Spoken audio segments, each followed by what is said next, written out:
Well, thanks for watching Amazing Kitchen. That was a very simple recipe. Have you ever tried before?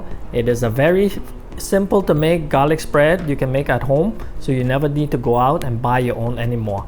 And then now no butter is involved, but we replace it with olive oil, but it works just the same. So it's just like a garlic butter but with olive oil. And let me explain a bit what it's about. So we have some fresh garlic bulb, and then I sprinkle olive oil over it, salt and pepper, and some parsley and dill.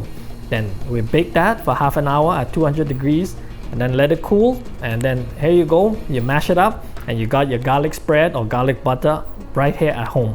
Now if you like, you can add some chili to it, make it spicy, or you can add other ingredients to customize it to your flavor. It is very simple and straightforward. I hope you can try it at home.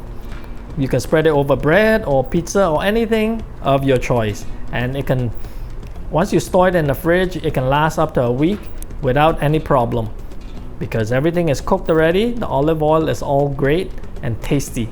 So for this simple recipe, go ahead and try it for yourself at home and let me know in the comments what you think. Alright, well, I guess that's about it. Make sure you subscribe and like the video below and share it with your friends and family so that it will help this channel to be known by others. Alright, well, I guess that's about it. We'll see you on the next episode. Okay, bye now.